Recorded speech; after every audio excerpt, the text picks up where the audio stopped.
이 세상 나 비록 약하나 나 비록 약한 기도 있으며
내 마음이 약할 그 넘어지오니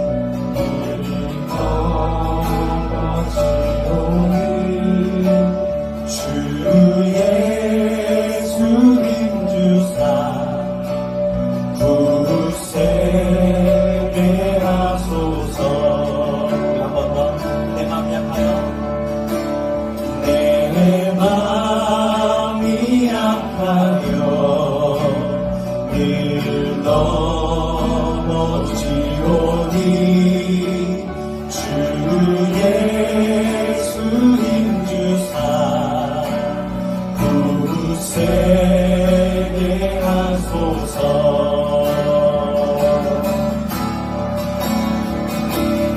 주의 은혜로 계속받아서 이와 같이 붉은 죄 눈 감치겠네.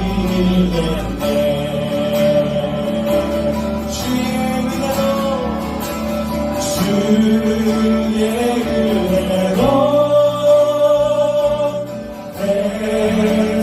계속받아서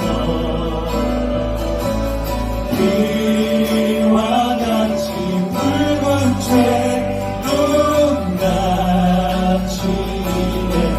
한 번 더 고백합시다. 주의 은혜로 계속받아서 이와 같이 붉은 죄 눈 감치겠네.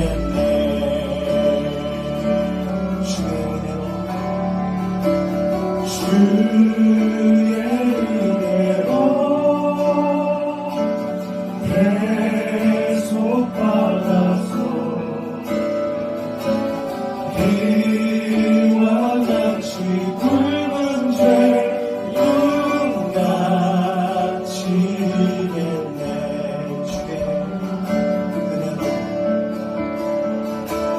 주의 은혜로 계속받아서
우리 하나님은 신실하신 주님이십니다. 신실하시다라고 하는 것은 이런 면이 있으시다라는 거죠. 어제도 오늘도 내일도 변함이 없으시다라고 하는 것, 성실하시다라고 하는 의미입니다. 예레미야 애가 3장 22절과 23절 여호와의 인자와 긍휼이 무궁하심으로 우리가 진멸되지 아니함이니이다. 이것들이 아침마다 새로우니 주의 성실하심이 크시도소이다. 여러분, 성실하셔서 어제의 나를 지켜주신 하나님, 인자와 긍휼을 베풀어 주신 하나님이 오늘도 내일도 인자와 긍휼을 베풀어 주시는 줄로 믿습니다. 더불어 하나님이 신실하시다라고 하는 것은 변덕을 부리지 않으신다라는 것입니다. 어떤 느낌이나 감정이 아니라 정해놓으신 기준에 따라 판단하신다라고 하는 의미도 포함하고 있어요. 그리고 이런 게 있습니다. 방금 말씀을 드린 기준이라고 하는 것과 연관이 되어 있는데요. 하나님은 명확한 기준이 있으세요. 그 기준에 따라 말하자면 상, 벌 같은 것들도 내리십니다.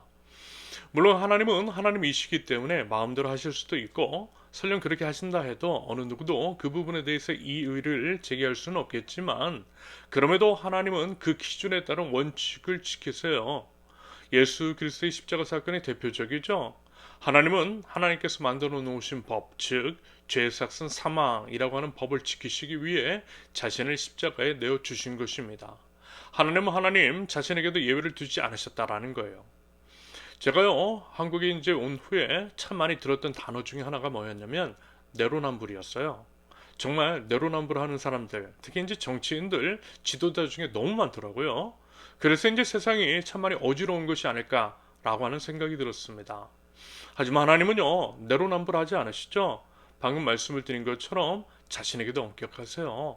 그래서 나와 좀 친하고 나한테 조금 좋은 이야기를 해주고 내 편이라고 하는 식으로 해서 봐주는 것도 없으시고요. 분명한 기준, 원칙, 거룩이라고 하는 기준과 원칙에 따라서 예외도 차별도 없이 정확하게 판단하시더라는 것입니다. 여러분 그렇기 때문이라도 여러분 우리가 더욱 하나님을 신뢰할 수 있는 것은 아닐까요? 물론 인간적인 마음에 혹 조금은 그리고 한두 번쯤은 서운한 마음이 들 수도 있겠죠. 배정해 보이셨어요. 하지만요 조금만 더 생각을 해보면 정해진 기준에 따라 원칙을 지키시는 것이 온 우주의 질서 유지를 위해 그리고 이제 우리 모두를 위한 최선의 선택임을 깨달으실 수 있을 겁니다. 만약에요 예외를 인정한다면 지금 당장은 혹 나한테는 좋을 수는 있어도 나도 그 예외적인 적용 때문에 불이익의 희생자가 될 수도 있는 법입니다. 언제나요 나만 예외일 수는 없다라는 것입니다. 아무튼 하나님만을 예배하고 하나님을 경외하는 마음과 태도로 하나님의 말씀을 따라 행하면 하나님께서 지켜주시고 만약에 우상을 숭배하고 하나님의 법을 어기면 심판과 징계를 내리신다라고 하는 것, 이 기준은 변함이 없으세요. 모든 사람에게 공통적으로 적용되는 사안입니다. 그래서 여러분 한번 떠올려 보세요. 하나님의 마음에 합한 사람이라고 했던 다윗도 밧세바와의 범죄를 저질렀을 때 하나님은 가차 없으셨잖아요. 지금 나누고 있는 분열 왕국의 발단이 된 솔로몬도 그렇습니다. 여러분 솔로몬도 하나님께서 얼마나 사랑하셨느냐라는 것입니다. 그런데 그가 이제 우상 숭배의 길로 접어들었을 때 무서운 심판을 내리셨습니다. 예외를 두지 않으셨다라는 거예요.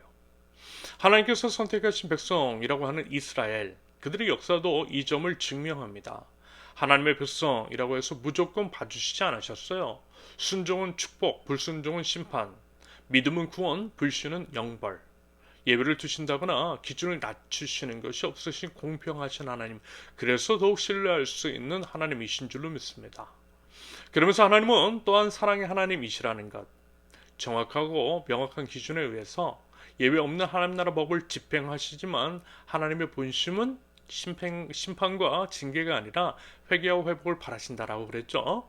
더불어 하나님은 하나님의 법을 지키시는 공의의 하나님이시지만 또한 그 법의 준수를 위해 자기 자신을 십자가에 내어주신 사랑의 하나님이십니다. 여러분 이 점이요 참으로 놀라운 거죠. 십자가의 비밀이 바로 이런 것입니다. 다시 말해서 죄의 삭은 사망이라고 하는 하나님의 법을 지키심으로써 공의를 이루시는 동시에 자신이 그 죄값을 대신 치르심으로써 사랑을 보여주신 우리 아버지 하나님, 하나님의 공의와 하나님의 사랑이 교차하는 상징이 바로 십자가입니다. 이처럼 십자가에는 하나님의 공의와 하나님의 사랑 결코 공존하기에 쉽지 않은 두 가지가 공존해요. 우리가 매일 매 순간 바라보고 의지해야 할 십자가를 바라보면서 공의의 하나님과 사랑의 하나님을 꼭 만나실 수 있기를 바랍니다. 그 하나님을 제대로 알고요. 그 하나님을 제대로 누리고 그 하나님을 제대로 다루자라는 것입니다. 더불어 다시 한번 말씀을 드리지만 이 모든 것은 예외도 차별도 없음을 꼭 기억하실 수 있기를 바랍니다. 여러분, 하나님의 복음, 하나님의 사랑, 하나님의 모든 것은 참으로 그러합니다. 우리는 모든 믿는 자들에게 구원을 주신다라고 하는 하나님의 명확한 기준을 기억합니다. 로마서 1장 16절 내가 복음을 부끄러워하지 아니하노니 이 복음은 모든 믿는 자에게 구원을 주시는 하나님의 능력이 됨이라. 먼저는 유대인에게요. 그리고 헬라인에게로다. 그렇다고 한다면 여러분 우리도 그래야 하지 않을까요? 하나님을 믿는 믿음이 있는 우리 하나님 나라 백성이라고 한다면 우리도 하나님을 흉내내며 살아야 하지 않겠느냐라는 것입니다. 무슨 얘기냐면요. 우리가 마주하는 사람들을 대할 때 하나님이 우리를 대하시는 것처럼 우리도 그들을 그렇게 대해보자라는 거예요. 그렇게 하지 않으면서 과연 하나님의 나라를 기대할 수 있겠느냐라는 것입니다. 예를 들어 하나님은 내로남불하지 않으시잖아요. 하나님은 결코 차별하지 않으시고 예외 없는 원칙을 준수하시는데 하나님을 믿는다라고 하는 우리가 그러면 되겠느냐라는 거예요. 하나님을 믿는다고 하는 우리가 남을 평가하는 기준과 잣대가 다르고 차별적이거나 사적인 감정 혹은 이익에 따른 예외적인 상황을 두고 있기 때문에 우리가 속한 사회 안에 아직 하나님의 나라가 임하지 않은 것은 아닐런저. 제가 이제 예전에 있었던 교회에 이제 목사 안수를 받으면 교회를 나가야 한다라고 하는 기준과 원칙이 있었어요. 그래서 저는 목사 안수를 받고 그 교회를 나왔습니다. 그런데요, 저는 정말 그때 떠나기 싫었습니다. 왜냐하면 사랑하는 청년들이 있었고 청년들에게 미안한 마음들이 컸기 때문입니다. 과거 이제 저희 어리고 또 어리석은 모습 때문에 본의 아니게 청년들에게 상처를 준 면이 많았거든요. 그래서 이제 뒤늦게 목사 안수를 받을 쯤에 깨달은 거예요. 그래서 이제는 목사가 되었으니 사랑하는 청년들에게 좋은 모습을 보여주고 싶은 마음, 좀 더 나아진 모습, 성숙한 모습으로 마음의 빚을 갖고 싶었습니다. 더불어 열정페이를 강요하는 한국교회 안에서 우리 사랑하고 소중한 청년들을 지켜주고 싶은 마음이 컸기 때문에 그 교회에 계속 남고 싶었어요. 그리고 여러분, 아무래도 이제 한국 사회에는 이런 게 있죠. 직위에 따른 서열 문화. 하나님 안에서는 목사나 성도나 전도사나 목사나 다 평등하지만 한국 교회의 구조에서는 전혀 그렇지가 않습니다. 성도들요, 전도사를 대할 때와 목사를 대할 때, 담임 목사를 대할 때와 부목사를 대할 때가 다르더라고요. 전도사가 기도해 준다라고 하면 좋아하지 않는 사람도 있었습니다. 전도사들을 직원처럼 대하는 사람들은 오히려 많았죠. 이것은 부목사들에게도 마찬가지입니다. 담임 목사 외에는 다들 그런 식으로 대하더라고요. 이건요, 정말 잘못 배워서 그런 겁니다. 하나님을 오염시킨, 하나님의 교회를 오염시킨 세속적인 태도인 거죠. 아무튼 이런 상황 속에서 제가 이제 목사 안수를 받으며 기대를 했던 것 중에 하나는 이런 것이었어요. 목사가 되면 좀 더 지켜줄 수 있을 것이라는 것. 아무래도 한국교회 상황 속에서 전도사 때보다는 목사가 되면 조금 더 그럴 수 있을 것 같다라고 하는 생각이 들었어요. 이런 이유로 한 청년이 제게 목사님, 목사 안수 받으니까 뭐가 좀 달라진 것 같으세요? 라고 하는 질문을 받았을 때 저는 이렇게 답변했던 거예요. 아니야, 뭐 달라진 게 있겠어? 전도사 때는 없던 신비로운 능력이 목사 안수로 받았다고 생길 리가 없지. 다만 이런 건 있는 것 같아. 목사가 되었으니까 청년들을 조금은 더 지켜줄 수 있을 것 같아. 아무래도 전도사보다는 목사의 권한이 아주 이제 조금이라도 더 있을 테니까. 딱 이 마음만 있었어요. 그래서 이제 그 교회에 계속 남고 싶었던 것입니다. 이 마음은요, 목회를 하면서 한순간도 잊은 적이 없고요. 그 원칙을 지켜왔습니다. 그리고 그것 때문에 사실 이제 제 자리가 참 많이 위태로웠죠. 성도님들, 특히 이제 유학생, 청년들을 지켜주려고 했다가 도리어 이런 이유 등으로 인해서 결코 내보내짐을 당했기 때문입니다. 그래서 이제 지금은 맘 놓고 이제 마음껏 지켜주실 것 또 지원하려고 해요. 청년뿐만이 아니라 우리 모든 성도님들을 그러려고 합니다. 아직은 능력이 부족해서 그렇지 마음은 동일해요. 아무튼 어쩔 수가 없었습니다. 목사 안수를 받으면 교회를 떠나야 한다라고 하는 기준을 제시하며 예배 없이 나가야 한다라고 교회 측에서 통보해 왔기 때문입니다. 그런데요, 저와 함께 목사 안수를 받았던 한 목사님은 여전히 그 교회에서 벌써 15년이 넘게 사역을 하고 있더라고요. 그분은 예외적인 적용을 받았던 거죠. 그래서 결국 그 기준이라고 하는 것은 소위 자기 편에게는 느슨하고 자기 편이 아니라고 생각하는 사람들에게는 절대적으로 날카로운 것이었다라고 하는 것을 알게 되었습니다. 여러분, 이런 것이 우리 사회 안에 너무 많지 않던가요? 방금 말씀을 드린 것처럼 심지어는 하나님 나라를 표방하는 교회 안에도 이와 같은 일들, 제가 경험한 일과 같은 일들이 일반화되어 있고 만연한데 세상은 어떻게 했느냐라는 거예요. 우리 사회 안에서 일어나는 문제, 갈등, 분열, 다툼, 여러분 그 원인이 무엇인가를 곰곰이 한번 생각해 보세요. 거의 대부분이 이와 같은 편파적이고 차별적이며 내로남불식의 행태에서 비롯되었음을 어렵지 않게 확인할 수 있을 것입니다. 교회든 어디든 거의 비슷한 것 같아요. 지도자들이 공동체를 생각하고 리더들이 공동체의 미래, 지속 가능성 같은 것들을 생각하는 가운데에 사적 감정이나 이익은 배제하고 대신 분명한 원칙에 따라 조직을 운영해 나가야 되는데 그렇지 않아서 심각한 문제들이 발생되고 있는 것입니다.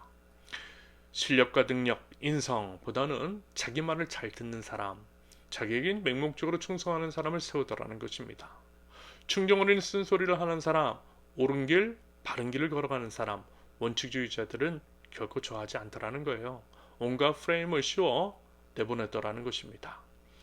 제가 부사역자를 하면서 가장 많이 들었던 말 중에 하나가 뭔지 아세요?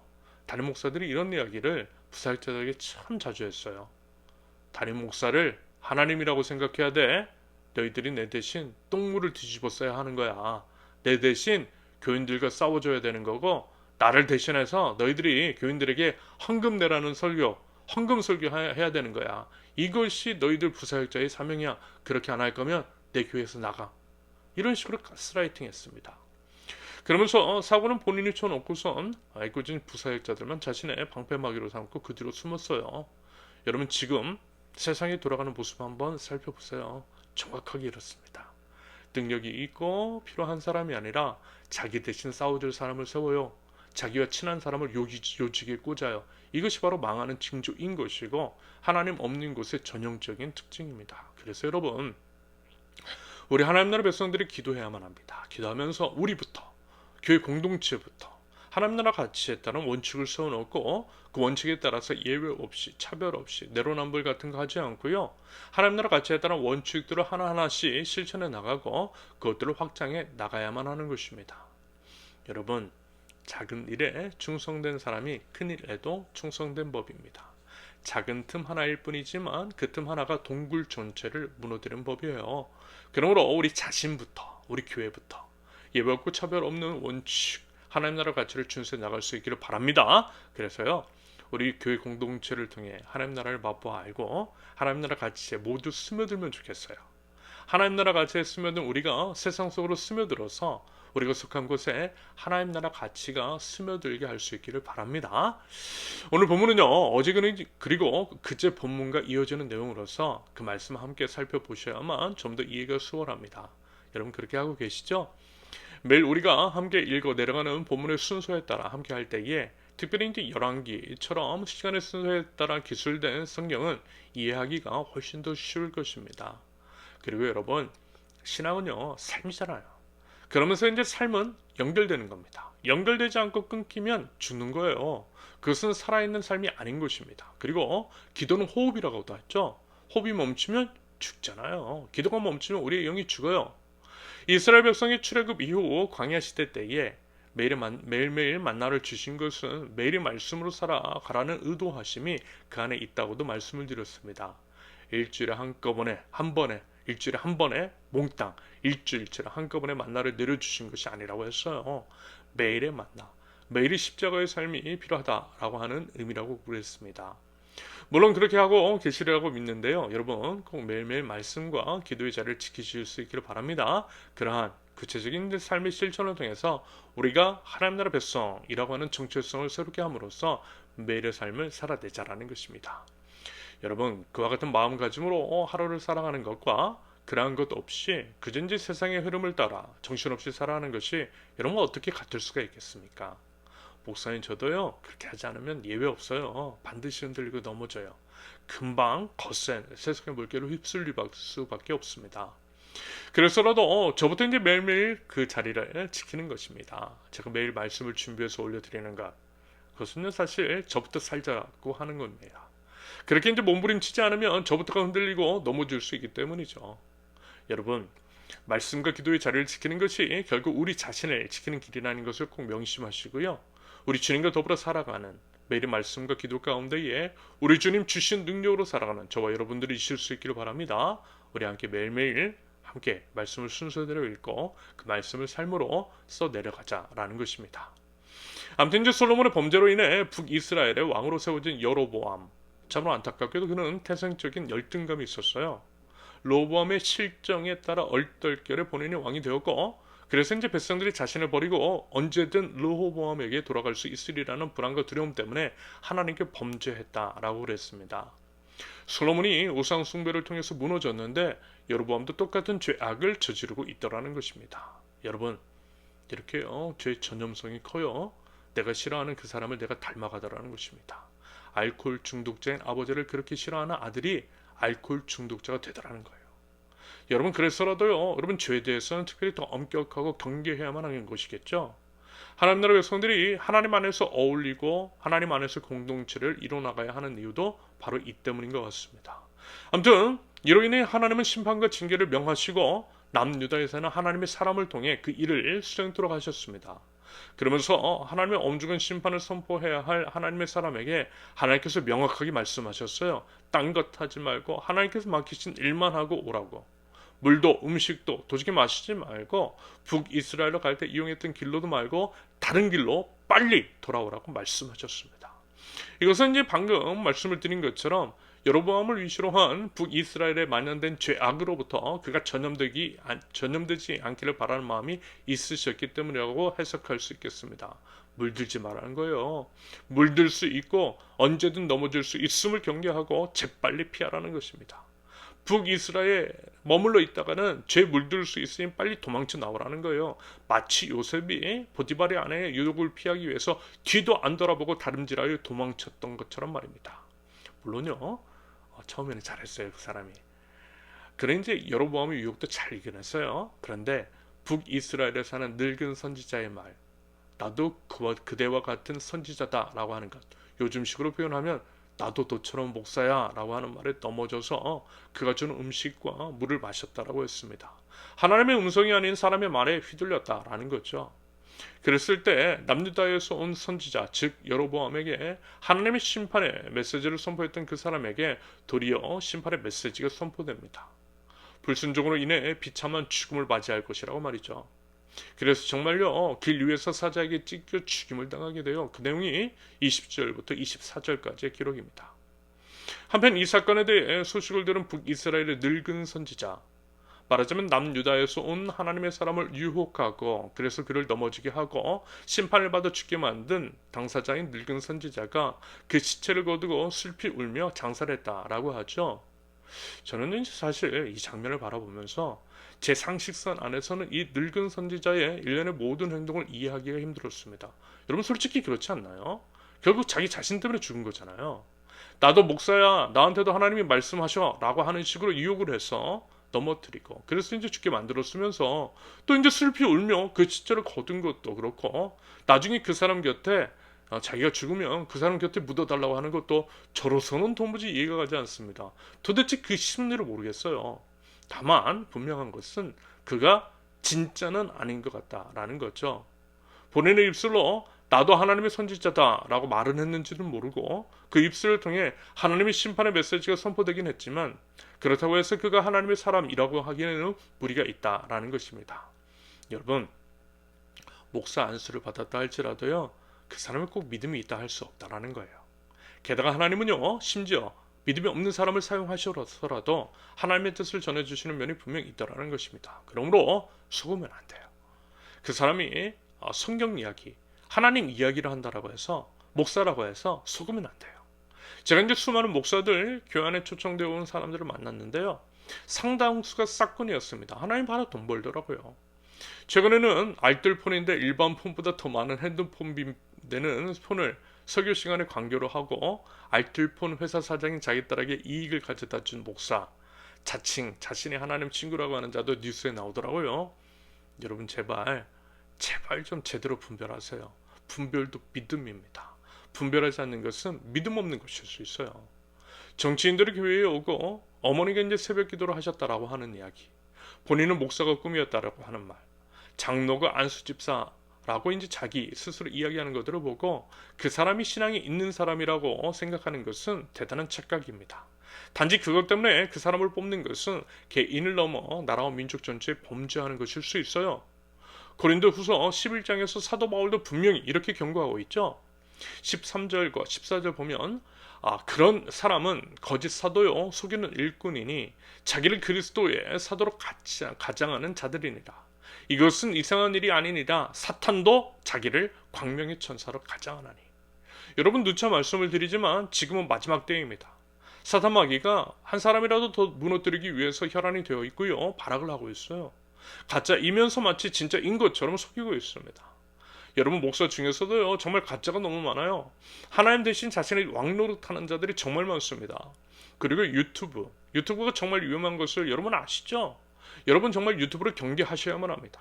유튜브 시대에 가짜가 정말 많은데 분별 없이 그것들을 받아들이고 또 전파하더라는 거예요. 아마도 이 세상은요 유튜브 때문에 망하게 될지도 모릅니다.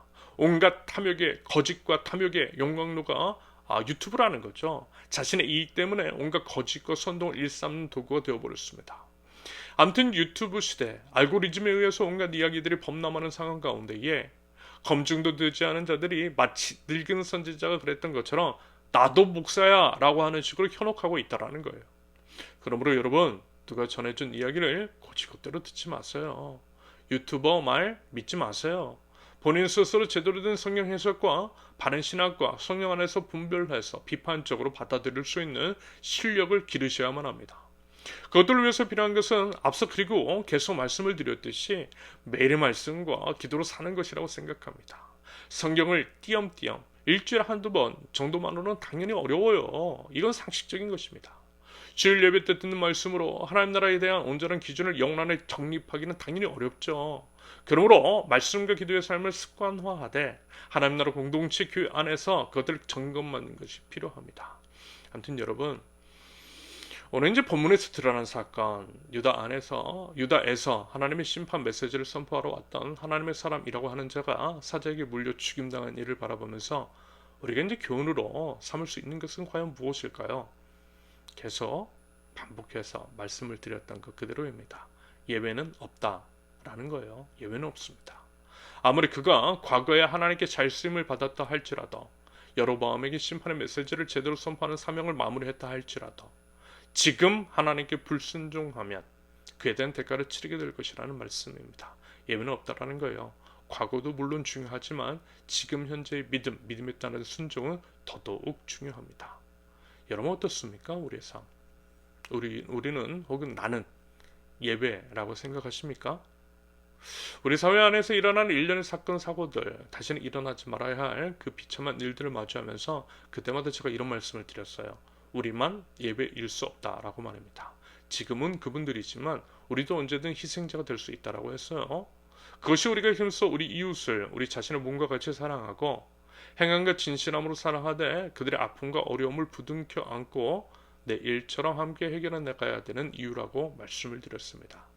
그 외에 다른 모든 것들도 그래요. 하나님께 불순종하는 이에게는 심판이, 순종하는 이들에게는 하나님의 복이 임하게 되었습니다. 하나님께서 정하신 법이라는 거예요. 예외도 없고 차별도 없는 하나님의 법은 모든 사람들에게 동일하게 적용됩니다. 그러므로 우리 하나님 나라의 백성들이 가져야 할 마땅한 삶의 자세는 하나님을 경외하는 것, 하나님에 대한 온전한 순종, 바로 그것이겠죠. 오늘 말씀을 통해 드러난 사건을 반면 교사로 삼는 것입니다. 남유다에서 온 선지자가 그랬던 것처럼 하나님이 아닌 사람 말에 휘둘려서는 안 될 것이고요. 분별 있게 행동해야 한다라고 하는 말씀입니다. 힘써 하나님의 음성을 들어야 한다라는 것이고요. 하나님께 의지적으로 시선을 둬야 한다라는 거예요. 하나님께서 성령을 통해서 말씀하시는 하나님의 나라가 무엇인지를 분명하게 알고 그것들을 이루어야지 사람의 말에 현혹이 되고 선동되어 범죄하면 안 된다라는 것입니다. 여러분 부디 바른 분별력을 가지고 하나님께 온전한 순종의 예배를 올려드리는 저 여러분들이 되실 수 있기를 바랍니다. 마지막으로 오늘 이제 우리 청년부가 친교 모임을 가게 되는데요. 예외 없이 하나님께서 주신 은혜를 우리 세우는 교회에 소속이 되어 있다라고 하는 이유 하나만으로 우리 교회를 통해 흘러가는 하나님의 사랑을 만끽하면 좋겠습니다. 그래서 하나님 안에서 더욱 하나가 되는 우리 청년들이 될 수 있기를 바라고요. 청년들뿐만 아니라 우리 모든 성도님들이 그 은혜를 함께 누리고 나누며 하나님 나라가 무엇인지를 주변의 이웃들에게 이야기할 수 있기를 바랍니다. 그럼으로써 마치 하늘의 태양빛이 차별 없이 모든 만물을 비추는 것처럼 예외 없고 차별 없는 하나님의 은혜를 맛보아 수 있도록 하는 하나님 나라 백성들, 그 은혜의 순종의 예배로 하나님께 화답할 줄 아는 세운교회 모든 성도들이 되실 수 있기를 예수님의 이름으로 축원합니다. 함께 기도합니다. 하나님 아버지, 온 땅의 주인이신 여호와 하나님을 찬양하며 경배합니다. 온 마음과 온 삶으로 하나님만을 예배합니다. 제 몸을 산제물로 드려 일상의 모든 삶을 통하여 하나님께 순종의 예배를 올려드릴 때에 하나님 저희 예배를 받아 주시옵소서. 세상 욕이 심해지고 사탄 마귀가 발악을 하는 마지막 때의 상황 가운데에 하나님 연약한 저희를 불쌍히 여기시어 주님의 불과 같은 눈동자로 저희를 지켜주시고 하나님의 강하고 의로운 발로서 하나님 저희를 붙들어 주시옵소서. 나의 구원이시여 나의 산성이시며 나의 방패이신 우리 주님을 바라보고 의지하며 믿음으로 모든 유혹들을 물리쳐 이겨내는 하나님 나라 백성 저희 될 수 있도록 하나님 저희를 인도하여 주시옵소서. 사람이 아니라 하나님께 시선을 두기를 원합니다. 유튜브가 아니라 하나님의 말씀 앞에 엎드리기를 원합니다. 매일의 삶 속에서 말씀과 기도로 하나님께 나아가게 하시며 하나님께서 부어주시는 분별의 영을 따라 제대로 알고 제대로 해석하고 제대로 행함으로써 하나님 나라를 세워나갈 줄 아는 하나님 나라 백성들 세우는 교회 공동체 되게 하옵소서. 모든 믿는 자들에게 구원을 베풀어 주시는 하나님은 참으로 차별하지 않으시고 예배를 두지 않으시며 모든 이들을 공평으로 대하시는 주님이신 줄로 믿습니다. 그 주님을 믿는 믿음으로 삶의 현장에서 하나님의 공평을 실천하는 저희 되게 하시며 분명한 기준과 원칙을 예외 없이 준수하는 저희 되게 하옵소서.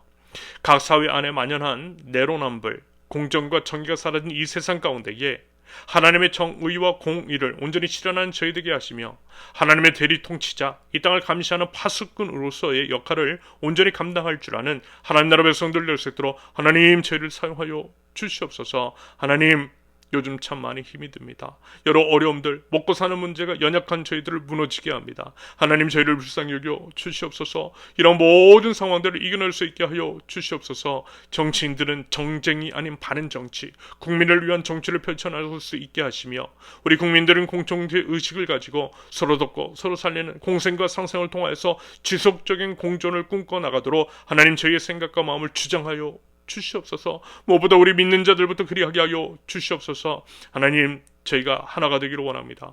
하나가 되어 그리스도의 한 몸을 이루기를 원합니다. 그것들을 위한 일환으로서 청년들이 오늘 함께하는 시간을 가질 때에 하나님 안전과 은혜로 더하여 주셔서 하나님 저희 청년들이 하나가 되고 예외 없는 은혜가 우리 사랑하는 세우는 교회 가운데 흘러넘침으로써 한 사람도 소외받는 것 없이 모두가 하나님 안에서 하나가 되어 나가는 하나님 나라 공동체 될 수 있도록 우리 하나님 인도하여 주시옵소서.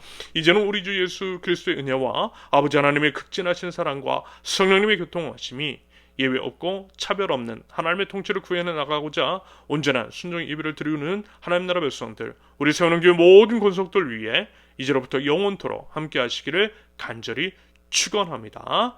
아멘. 감사합니다. 예배를 마쳤습니다. 이번 한 주도 하나님 나라 백성으로서의 그 정체성을 분명히 하는 가운데에 믿는 사람답게 살아가는 저 여러분들 되실 수 있기를 바랍니다. 감사합니다.